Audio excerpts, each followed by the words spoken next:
Quando a Carmen, que chega daqui a pouco, e eu estávamos treinando nos anos 80, a modalidade predominante de hemodiálise no mundo inteiro, no Brasil e no Hospital das Clínicas aqui em São Paulo, era hemodiálise convencional, 4 horas, 3 vezes por semana, com intervalos de 44 horas durante a semana, 2 intervalos, e um longo intervalo no final de semana de 68 horas.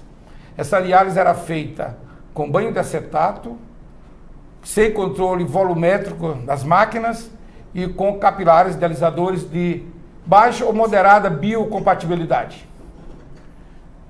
Na década seguinte, na década de 90, quando o doutor Cláudio Luderis estava treinando, houve uma evolução nessa modalidade de diálise e nós evoluímos para uma forma melhor tolerada, uma técnica superior, hemodiálise dita de alto fluxo, que é o próximo slide que vai chegar, e alto fluxo, com banhos de bicarbonato, com controle volumétrico de ultrafiltração automático nas máquinas, trazendo mais segurança, e com capilares de maior eficiência e com melhor biocompatibilidade, chamados capilares de alto fluxo. Então nós temos aí, passamos a ter a hemodiálise de alto fluxo, também no formato ou na escala de 4 horas, 3 vezes por semana, ali representado segunda, quarta e sexta, pode ser terça, quinta e sábado, com os intervalos já descritos. Houve uma melhora na tolerância da diálise, mas não houve uma mudança muito crítica na qualidade de vida e na sobrevida dos pacientes. Na década seguinte, no início aí da virada dos anos 2000, emergiu uma nova técnica de diálise, adicionando o componente convectivo ao difusivo das duas técnicas anteriores, chamada hemodiafiltração, aqui representada de alto volume, que tem indiscutivelmente superioridade na remoção de solutos, portanto uma superioridade bioquímica, tem uma plausibilidade de superioridade biológica, mas que ainda patina para demonstrar convincentemente superioridade clínica, sobretudo em relação à sobrevida e a longo prazo. Essas foram modificações históricas na técnica de diálise, todas elas preservando a escala habitual de 4 horas, 3 vezes por semana, 12 horas de procedimento dialítico.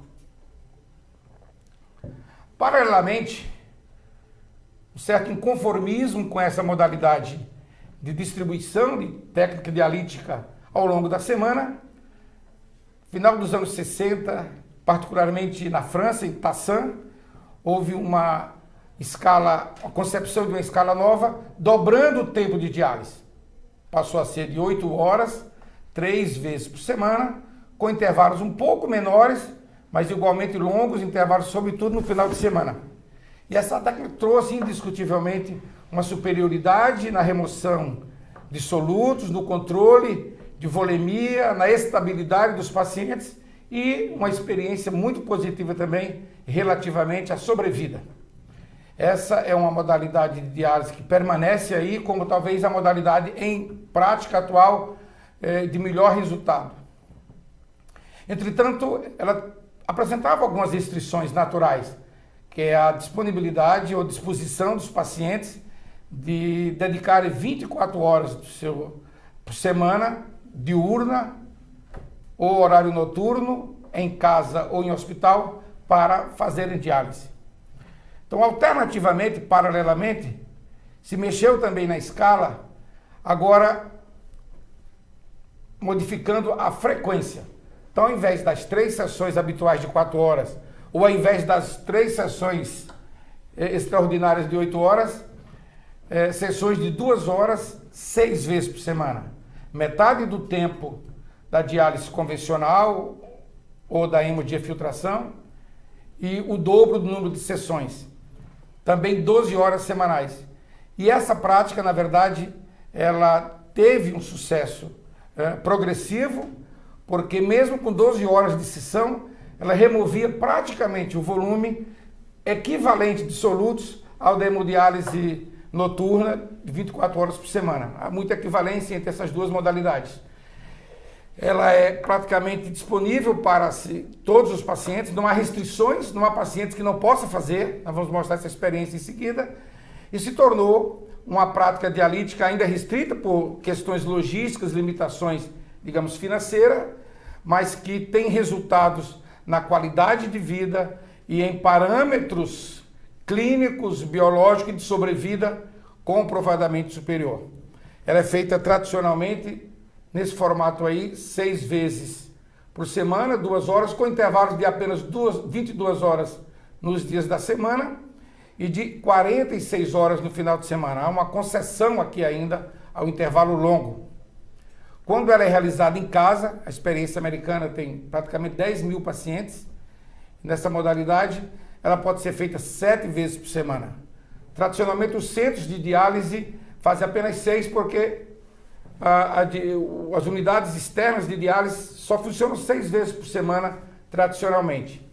Eventualmente, a nosso serviço, por exemplo, vou mostrar adiante, abrimos aos domingos e fazemos em 20% dos pacientes 7 sessões por semana. É claro que tudo isso são configurações distintas, cada um buscando melhorar os resultados. Nós ainda estamos longe de uma modalidade de substituição de função renal que mimetize a função normal do rim, embora esteja no horizonte, perspectivas assim, no longo prazo. O fato é que o cardápio que nós temos são esses que eu apresentei. São mudanças aqui, evoluções na técnica, no tempo ou na frequência. Nós vamos falar sobre isso hoje aqui. E, na verdade, essas duas técnicas iniciais, que são as dominantes ainda hoje, praticamente 80% dos pacientes que fazem diálise, hemodiálise, fazem hemodiálise de alto fluxo convencional ou ainda hemodiálise de baixo fluxo. Mas isso já havia um certo inconformismo com os resultados. A sobrevida dos pacientes em diálise, ainda hoje com essas modalidades, é inferior a câncer metastático de mama ou metastático de próstata, e é inaceitavelmente elevada. Então, em 2002, pouco antes de morrer, o Dr. Scribner, junto com Dimitrios Oreopoulos, eles fizeram uma publicação em editorial nessa revista, provocando uma mudança de conceito que era dominante sobre o conceito de adequação de diálise baseada em clearance, particularmente na forma do KTV. Eles já tinham a informação dos resultados da DMEX e do RIMO, o estudo, que tinha aumentado o KTV sem resultados positivos em relação à mortalidade. Então eles conceberam que, na verdade, a saída para a melhoria dos resultados no tratamento dialítico deveria ser inevitavelmente aumentando-se o tempo de diálise e principalmente a frequência das sessões semanais. Conceberam a equação chamada de produto de hemodiálise, que é exatamente a multiplicação do tempo de diálise por sessão e o número de tratamentos por semana ao quadrado. Por exemplo, na diálise convencional nós temos aqui 4 horas, vezes 3 vezes por semana ao quadrado, dá um produto de 36. Na hemodiálise noturna longa, pode ser diurna também, 8 horas, vezes 9, 72. E na diálise diária, 6 vezes por semana, 2 horas vezes 6 ao quadrado, também 72.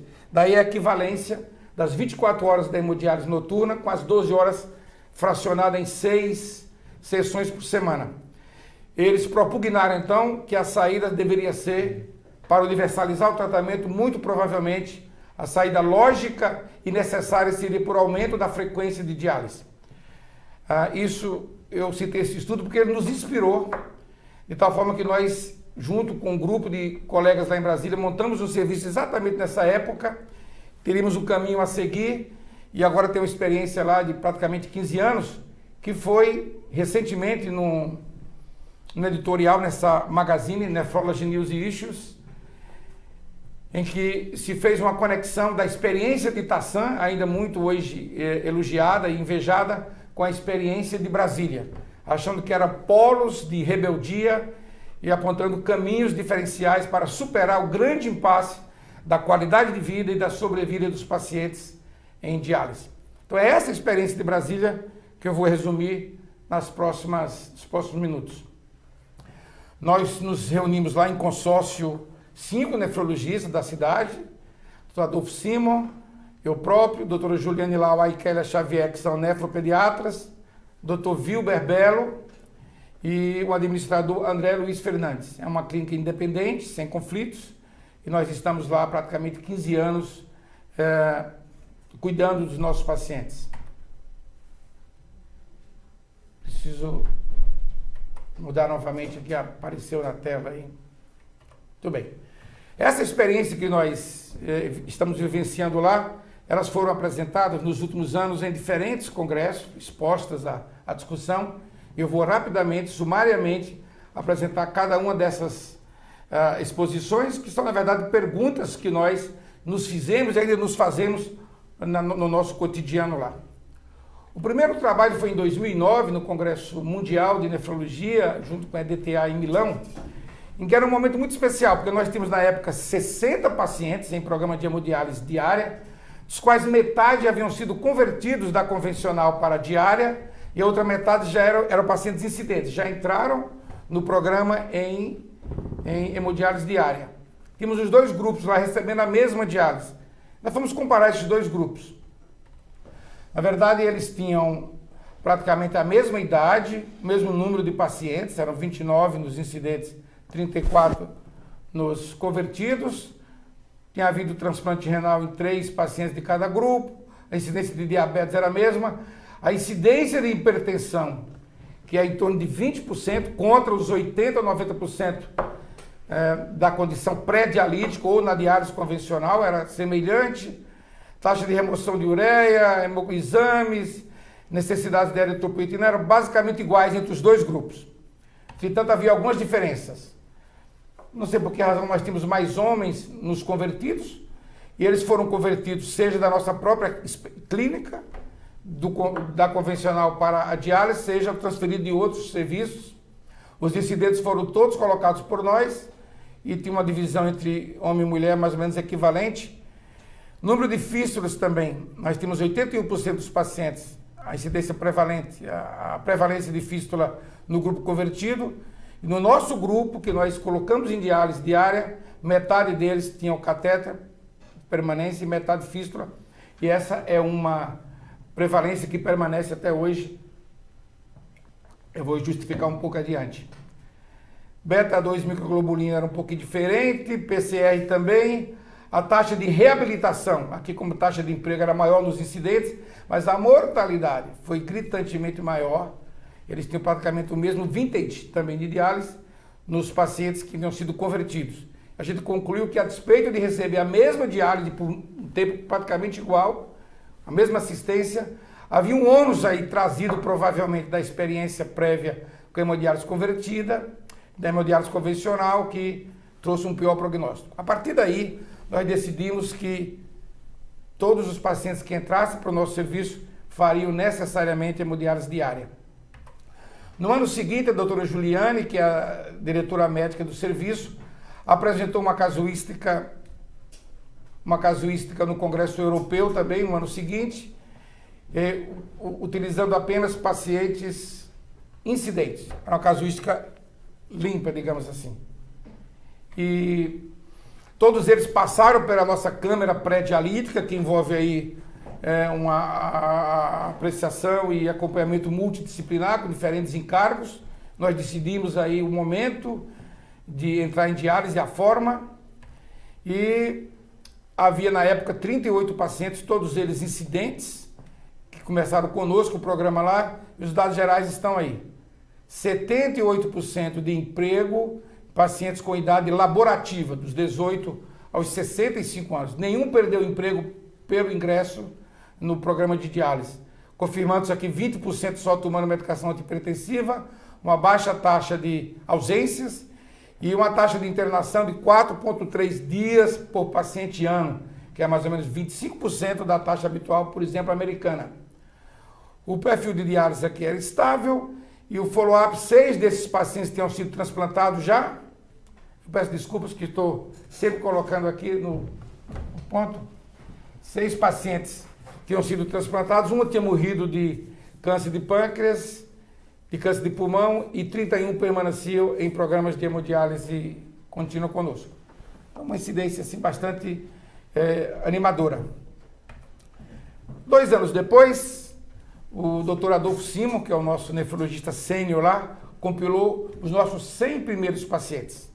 Esse é um número cabalístico na literatura médica e ele nos apresentou esses dados no Congresso Americano de Diálise.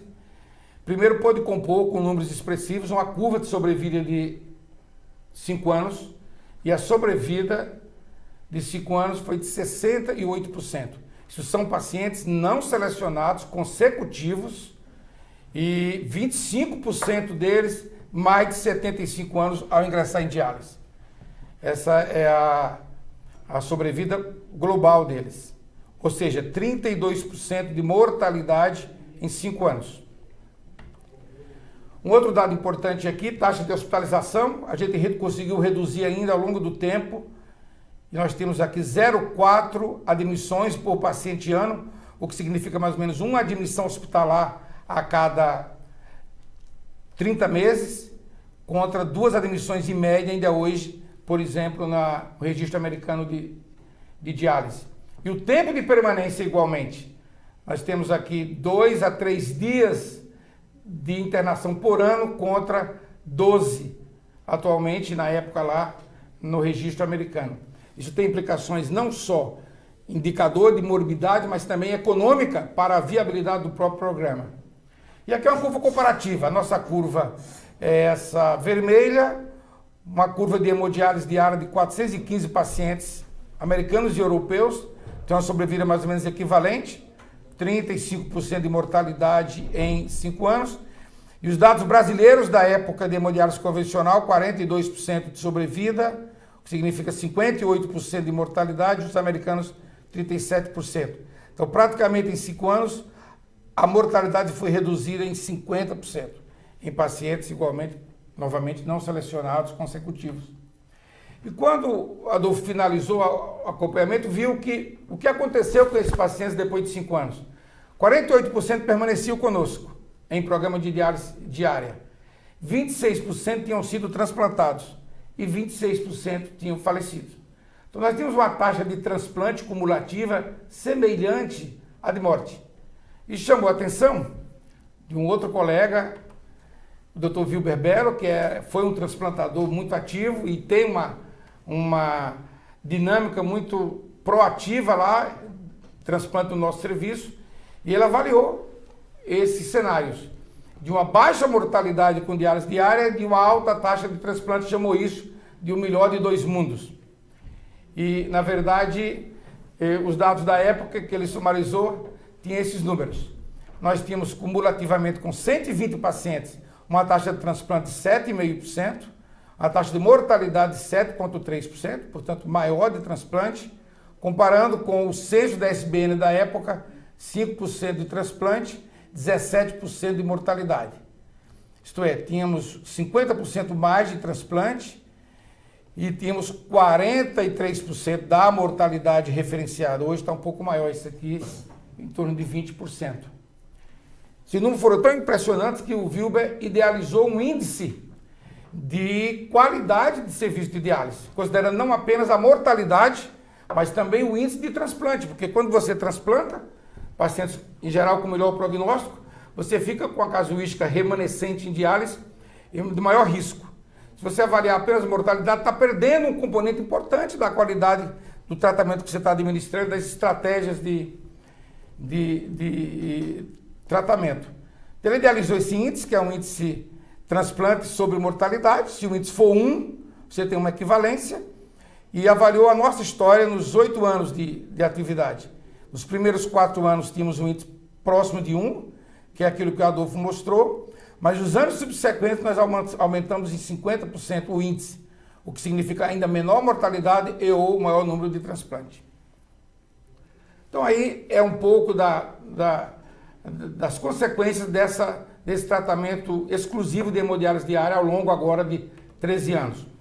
Para viabilizar e finalizar um pouco a nossa experiência, para viabilizar efetivamente um programa exclusivo de hemodiálise diária, com baixa taxa de ausência, nós precisamos vencer alguns obstáculos. O primeiro e o principal deles, depois de convencido o paciente, convencido o staff e convencido o pagador, todos são pacientes que utilizam convênios de saúde, nós criamos um programa específico de transporte e avaliamos 2 anos atrás no Kidney Week o impacto de 10 anos da aplicação desse suporte na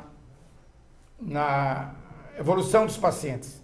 Cumulativamente, 74% dos nossos pacientes usam o nosso transporte, 26% vem de carro próprio, com motorista ou dirigindo, nenhum paciente utiliza transporte público, o que significa que nenhum paciente chega antes de meia hora, espera mais de 30 minutos antes de iniciar a diálise, nem fica por mais de 30 minutos no serviço depois da diálise. E o impacto disso? Na época, nossa frota tinha 10 carros, andavam em torno de 2.000 quilômetros por dia em Brasília, a taxa de absenteísmo de 1,4%, ou seja, 4,4 dias por paciente por ano. Eles fazem pelo menos 312 sessões de diálise por ano. Um vintage muito estável ao longo do tempo e a mortalidade residual 63% em 5 anos. Um outro fator importante que impactou esses números foi que nós, a partir de 2007, passamos a abrir a clínica também aos domingos, para captar e capturar pacientes que tinham perdas motivadas ou não durante a semana, ou desejavam fazer 7 dias por semana, fugindo daquele intervalo obrigatório de 46 horas no final de semana. Lá no nosso serviço, 30% dos pacientes fazem diálise aos domingos. Seguinte forma, metade deles, isto é, 15% de toda a casuística, faz diálise 7 vezes por semana. 6% troca o domingo pelo sábado e 10% são pacientes que desse grupo que faz de segunda a sábado e que qualquer perda eventualmente que tenha durante a semana eles repõem no domingo. Então é um programa que garantiu aquela taxa de absenteísmo pequena. Efetivamente, o paciente que perde uma diálise na quarta-feira e repõe no domingo, ele não é considerado uma falta. E nós temos também, igualmente aqui, o mesmo padrão de sobrevida e beneficiado pelo programa de diálise aos domingos. Finalmente, uma questão que interessa aqui a todos nós é sobre o acesso vascular. Os pacientes que fazem hemodiálise diária têm o dobro do número de punções e há alguma sugestão de que, de fato, isso implique em maiores riscos para o acesso, particularmente à fístula. E nós avaliamos, a doutora Kélia Xavier avaliou e apresentou recentemente esse trabalho, comparativamente permicate e fístula no nosso modelo de diálise diária. Então foram 117 pacientes incidentes, portanto nós decidimos o acesso, dos quais 33% foram direto, iniciaram diálise com a fístula plena e 67% iniciaram com catéter, dos quais 40% já em catéter permanente. E nós comparamos esses dois grupos. Como é que evoluíram os pacientes que começaram com acesso vascular primário, um catéter permanência, permicate ou fístula. Os demais que tiveram catéter temporário tiveram o destino lá subsequente que não foi avaliado no estudo. Rapidamente, os pacientes que usaram o catéter desde o início, eles tenderam a ser, uma tendência de ser mais velhos, ter mais diabetes e ser menos transplantados do que os pacientes que iniciaram com fístula. E também, igualmente, aqui significativamente, morreram mais. São pacientes que têm pior prognóstico. Mas será que é o paciente ou é a influência do acesso? Quando nós analisamos a evolução do acesso, vimos que não há diferença entre eles dois. Metade desses pacientes não sofreram nenhum reparo, substituição ou mudança de modalidade do acesso vascular, permanece com o mesmo catéter. a incidência de infecção local na fístula, nós usamos bottom roll, ou no ósteo do cateter foi, do ponto de vista estatístico, semelhante, e particularmente também a taxa de bacteremia, que foi semelhante entre os dois grupos. Claro que temos protocolos estritos, como a maioria dos serviços tem. Particularmente a bacteremia, os dados são equivalentes, tanto no número de pacientes que tiveram bacteremia nos dois modelos de hemodiálise, aqui diária e aqui convencional, e o número de eventos por ano ou por 1000 dias. De tal forma que o acesso vascular não é, a gente acha que não é um empecilho para a adoção de práticas dialíticas mais frequentes. Existe de fato um desafio para a fístula na hemodiálise diária, a canulação é diária, há um estresse global e a maior exposição a patógenos. Nós funcionamos pelo menos o dobro do número de vezes. E há um relativo benefício com o catéter na frequência diária. Tem uma inspeção diária do catéter, ele é lavado e é usado, e o LOX se renova também diariamente. Então há desafios para a fístula e há benefícios para o catéter, que faz com que no ambiente de hemodiálise diária essa relativa superioridade da fístula que ocorre na hemodiálise convencional não se estenda linearmente. O nosso último trabalho, ele foi feito para responder a uma pergunta que todos questionaram quando nós apresentamos essa experiência nesses estudos prévios. Como é que tem sido possível viabilizar hemodiálise diária de alto fluxo, sem reuso, com esses números assim, esses resultados tão expressivos? E nós então fizemos esse trabalho, compilando 13 anos de experiência e respondendo ou revelando quem paga por isso, os custos relativos aí.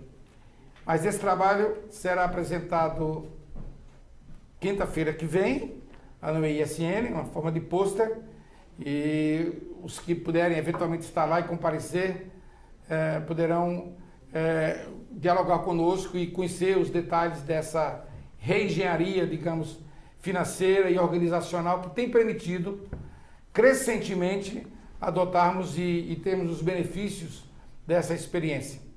De qualquer forma, essa é o último slide. Eu queria dizer que em 2010, mais ou menos no meio dessa experiência de 13 anos, o professor Richard Bomer, da Harvard Business School, publicou um trabalho sobre os desafios da financiamento de diálise, em saúde, e ele disse uma frase que a gente acha que foi escrito lá, para que a gente tivesse esse encorajamento de desafiar ou de subverter a lógica gerencial da assistência dialítica. Ele diz precisamente que as organizações de saúde no mundo inteiro são guiadas por uma questão racional, do ponto de vista econômico. Que cuidados nós podemos prover com os recursos de que dispomos? Qual o orçamento que temos? Quando em saúde a questão devia ser reversa. Que recursos são necessários e como podem ser conseguidos para provermos o cuidado que é necessário? Foi mais ou menos nessa filosofia aí que nós configuramos essa assistência em Brasília e estamos prosseguindo e estendendo ao longo dos anos.